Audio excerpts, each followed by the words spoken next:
السلام عليكم ورحمة الله وبركاته.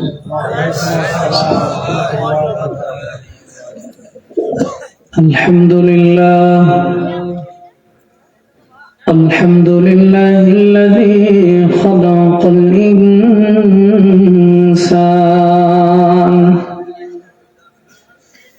وكرم وعلمه من البيان ما لم يعلم،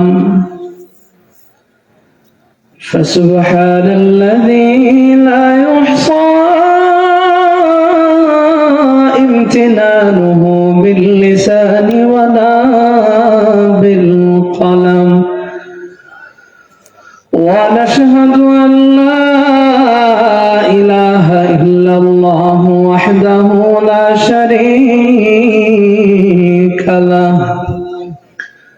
ونشهد أن سيدنا وسندنا وحبيبنا وحبيب ربنا وشفيعنا وطبيبنا وطبيب قلوبنا ومولانا وأولانا محمد ومولانا وأولانا محمدا عبده ورسوله الذي علمه الله فأحسن تعليما، وأدبه الله فأحسن تأديبا، ثم بعثه الله إلى كافة الناس بشيرا ونذيرا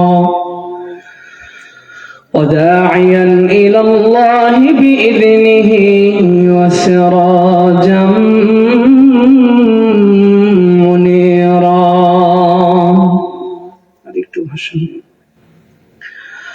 أما بعد، فقد قال الله تعالى وتبارك في كلامه المجيد وفي فرقانه الحميد: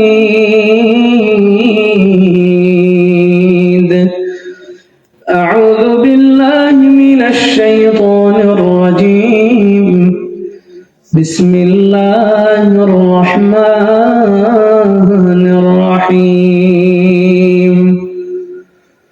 قل للمؤمنين يغضوا من أبصارهم ويحفظوا فروجهم، ذلك أزكى لهم، إن الله خبير بما يصنعون. صدق الله العظيم. وقال النبي صلى الله عليه وآله وسلم: إن النظر سهم مسموم من سهام إبليس، أو كما قال عليه الصلاة والسلام। محبতের সকলে দুরূদ ইব্রাহিম পাঠ করি। আল্লাহুম্মা সাল্লি আলা মুহাম্মাদিন ওয়া আলা আলি মুহাম্মাদ কামা সাল্লাইতা আলা ইব্রাহিম ওয়া আলা আলি ইব্রাহিম ইন্নাকা হামিদুম মাজিদ। আল্লাহুম্মা বারিক আলা মুহাম্মাদিন ওয়া আলা محمد كما باركت على إبراهيم وعلى آل إبراهيم إنك حميد مجيد. محبة پڑی بلاغ العلا بكماله كشف الدجى بجماله حسنت جميع خصاله একটু রিভাব দাও। ربي الله لا إله غيره نبيه محمد مصطفاه ديني الإسلام دين موقه ارزق غفرانا عفوا عنده مقتدايا نبي وصحبه هجوما للهدايا سماه لا إله إلا الله جل لا إله إلا الله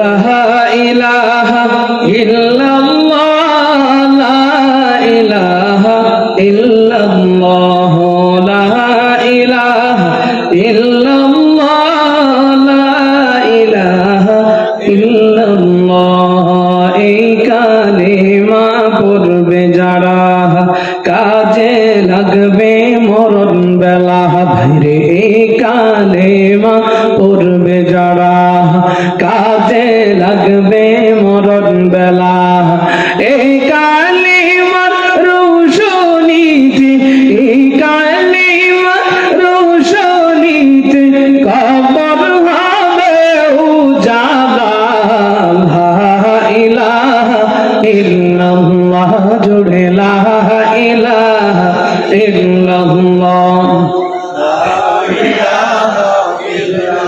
লা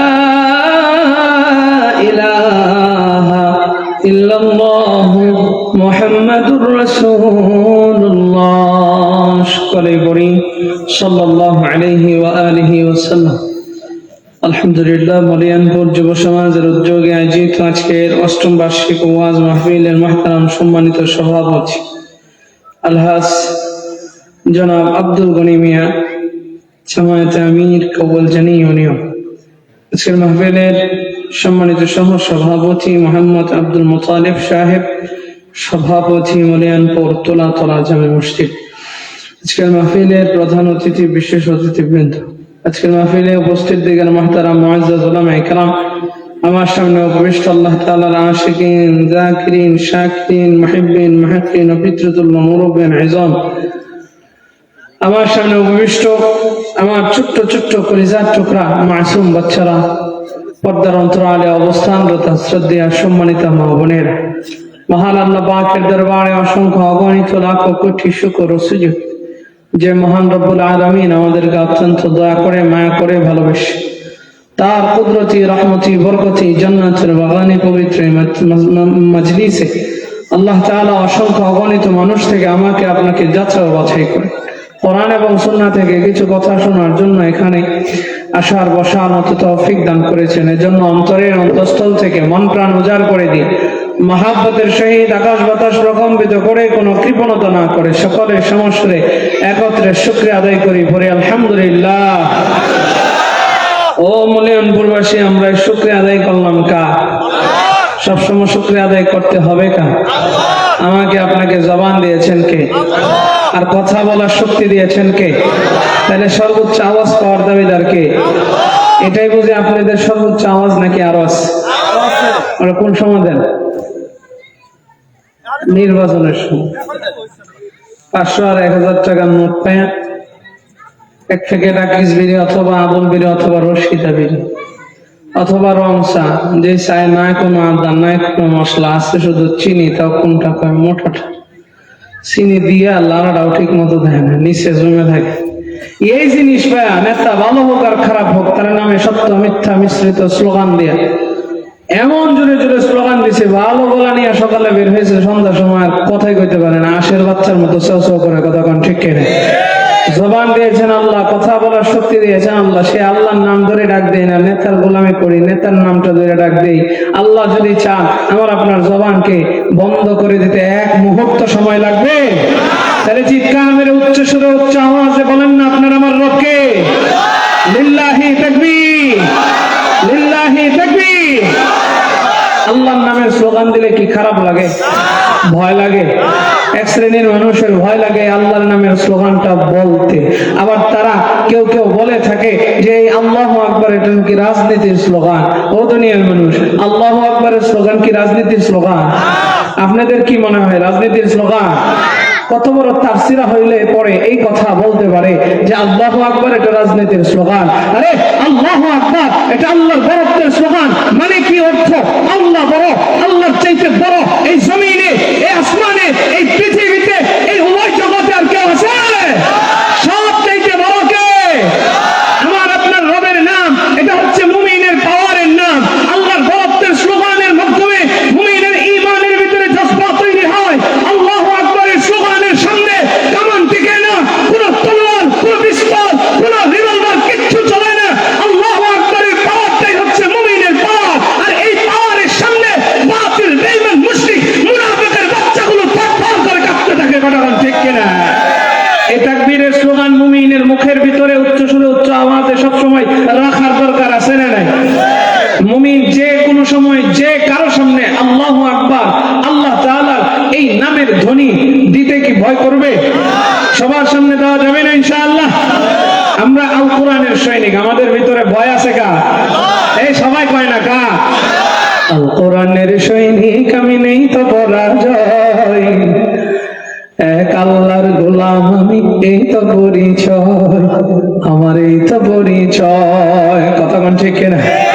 আল কোরআনের সৈনিক আমি, নেই তো পরাজয়, এক আল্লাহর গোলাম আমি, এই তো পরিচয় আমার, এই তো পরিচয়। এই পৃথিবীর সবই নকল, ও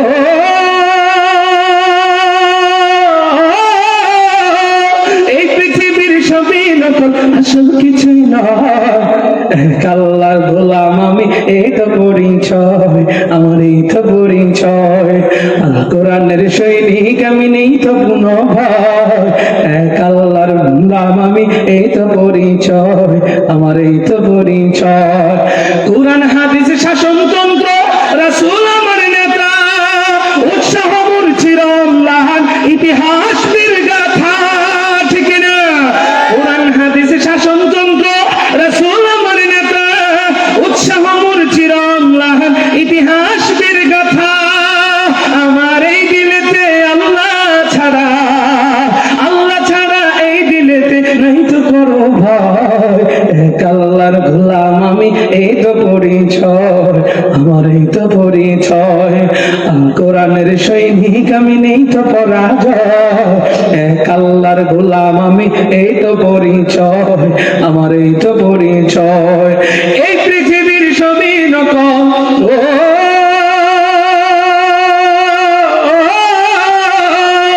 এই পৃথিবীর সবই নকল, আসল কিছুই নয়, এক আল্লাহর গোলাম আমি, এই তো পরিচয় আমার, এই তো পরিচয়। এক আল্লাহর গোলাম আমি, এই তো পরিচয় আমার, এই তো পরিচয়। এক আল্লাহর গোলাম। রব্বে কাবা যতটুকু তৌফিক দান করেন, অল্প সময় আপনাদের সামনে কিছুক্ষণ কথা বলার চেষ্টা করব। আমার তৌফিক আল্লাহ। আমি আপনাদেরকে বেশিক্ষণ কষ্ট দেব না, কারণ খাবার অপেক্ষায় রেখে আলোচনার ভিতরে কারো মন বসবে না। আপনাদের জন্য তবারক অপেক্ষা করতেছে, তো এই জন্য অল্প কিছুক্ষণ কষ্ট দেব। আপনারা থাকতে রাজি আছেন তো ইনশাআল্লাহ? সবাই থাকতো না মনে হয়, জোরে কোন থাকবেন তো ইনশাআল্লাহ? আচ্ছা বাজানরা একটু জবাব দেন, যুবক ভাইরা জবাব দেন। আমরা জাহান্নাম থেকে বাঁচতে চাই কি চাই না? জাহান্নামে বান্দা কেন যাবে? গুনাহের কারণে। এক কথায় জাহান্নামে যাবে কিসের কারণে? গুনাহের কারণে। আমরা সবাই জান্নাতে যেতে চাই, কেউ জাহান্নামে যেতে চাই না। যে মানুষটা নামাজ পড়ে না, সুদ খায়, ঘুষ খায়, জিনা করে, ব্যভিচার করে, বিভিন্ন খারাপ কাজ করে, ভালো কাজ করে না, সেই মানুষটাও কিন্তু জান্নাতে যেতে চায়, বাস্তব কথা। কিন্তু এরপরেও বান্দারা, কিছু কিছু বান্দা জাহান্নামে চলেই যাবে। বলে কেন? গুনাহের কারণে। এখন তাহলে আমাদের গুনাহ ছাড়তে হবে। বান্দা হিসাবে আমাদের দ্বারা গুনাহ হয়ে যায়, কারো দ্বারা কম হয়, কারো দ্বারা বেশি হয়। তবে যারা গুনাহ থেকে বাঁচতে চায় তারা অবশ্যই এই বিষয়গুলো নলেজে রাখবেন, চিন্তার ভিতরে রাখবেন। যার যত গুনাহ কম তার শাস্তি তত কম, যার যত গুনাহ বেশি তার শাস্তি তত বেশি। এই জন্য গুনাহ থেকে বাঁচার জন্য আমি যে আয়াত পড়লাম, আল্লাহ এই আয়াতের দুইটা ফর্মুলা দিয়েছেন। সবার বলতে হবে আল্লাহ কয়টা ফর্মুলা দিয়েছেন? দুইটা। আল্লাহ তাআলা কোরআনে হাকিমে বলেন, কুল লিল মুমিনিনা ইয়াগুদ্দু মিন আবসারিহিম ওয়া ইয়াহফাযু ফুরুজাহুম। কুল লিল মুমিনিনা ইয়াগুদ্দু মিন আবসারিহিম ওয়া ইয়াহফাযু ফুরুজাহুম যালিকা আযকা লাহুম ইন্নাল্লাহা খাবীরুম বিমা ইয়াসনাউন। আল্লাহ তাআলা কোরআনে হাকিমের ভিতরে জানা যায়, আরে মরিয়মপুরের মুসলমান, একটু দিলের কানটা লাগায় শুনবেন আর বোঝার চেষ্টা করবেন। আমি আপনি কেউই জাহান্নামে যাইতে চাই না, প্রত্যেকে জান্নাতে যাইতে চাই। এই যে মরিয়মপুরের যুব সমাজ আজকে এই প্রোগ্রামটা এত সুন্দর করে সাজাইছে, তারাও তো নাজাতের ওসিলার জন্য প্রোগ্রামটা সাজাইছে। ইচ্ছা করলে তারা পারতো গান বাজনা এখানে সুন্দর করে ব্যবস্থা করার জন্য, কিন্তু না না না, এই যুব সমাজের সন্তানেরা আল্লাহর কোরআনের এই বাগানটারে সাজাইছে। তাদের মনের ভিতরে একটাই উদ্দেশ্য, আমরা যদি একটা ওসিলায় আল্লাহর কাছে একটু মাফ পাই তাহলে যথেষ্ট রে বাবা।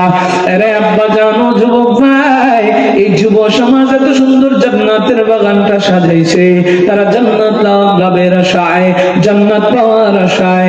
কোরআনে হাকিমের ভিতরে জানা দেয়, কুল লিল মুমিনিনা ইয়াগুদ্দু মিন আবসারিহিম ওয়া ইয়াহফাযু ফুরুজাহুম। নবী হে, আপনি মুমিন পুরুষদেরকে জানা দেন তারা যেন তাদের চোখের হেফাজত করে। ওরে আব্বা জানো, যুবক ভাই, মুমিন পুরুষদেরকে চোখের হেফাজত করার জন্য একজন নির্দেশ দিয়েছেন, চিল্লায়া বলেন না তিনি কে? আরে ঈমানের পাওয়ার দিয়ে সবাই বলেন না তিনি কে?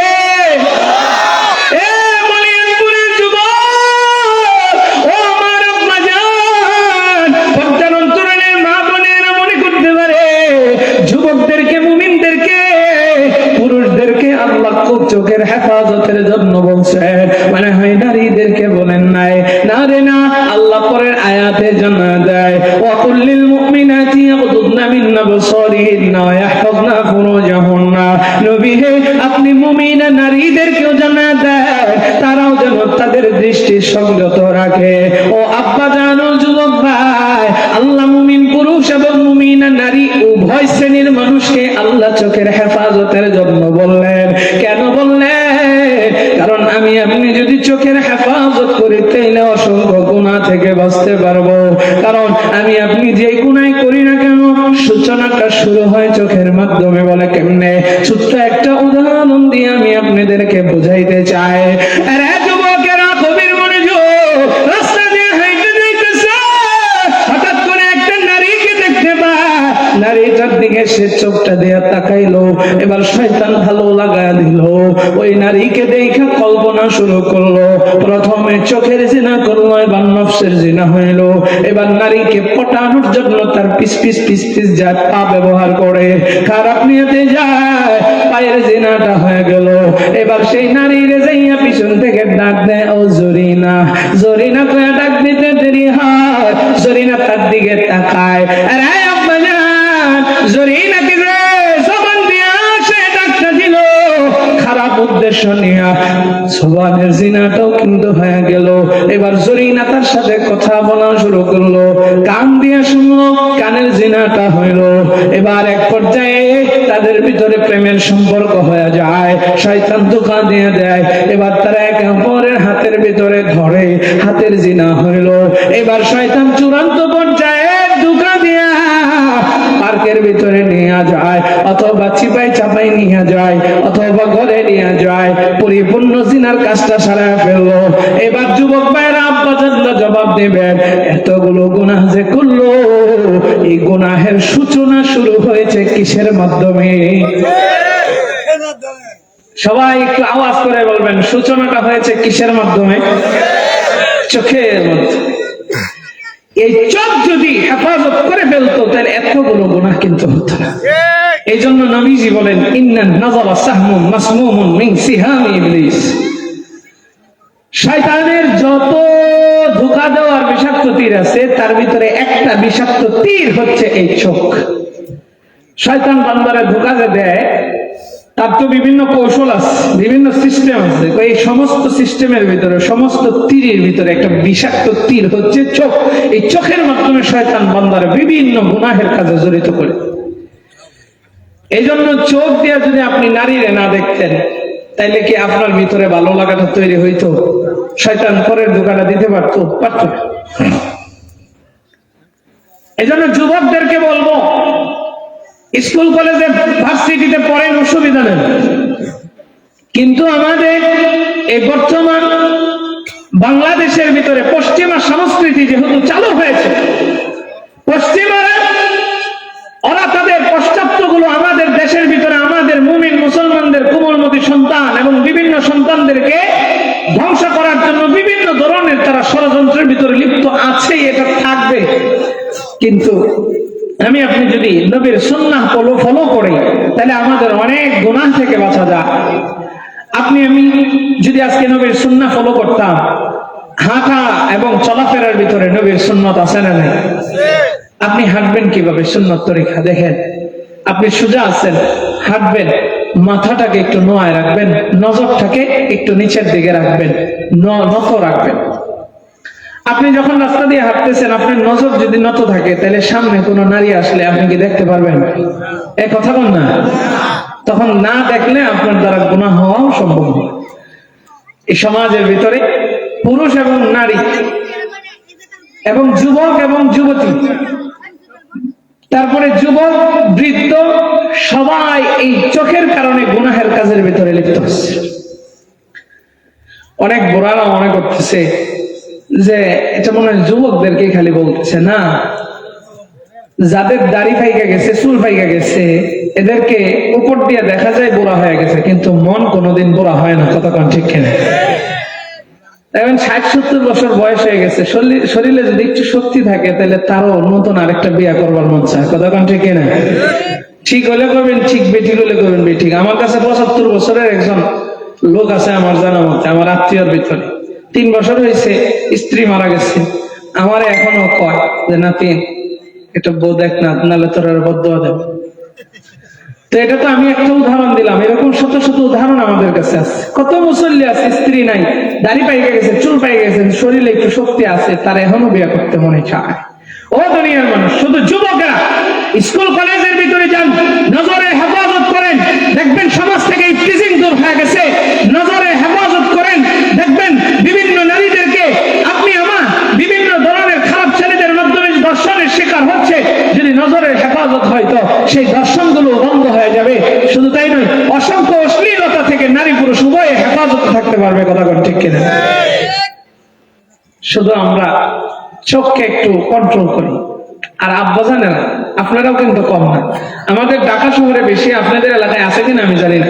ঢাকা শহরে গার্মেন্টস ফ্যাক্টরি যখন ছুটি হয় বা যখন নারীরা ঢুকে, তখন কিছু বুড়ারে আমরা দেখতে পাই বেলকুনির ভিতরে সেটটা নিয়ে এসে বসে বড় বড় চোখ করে তাকায় থাকে।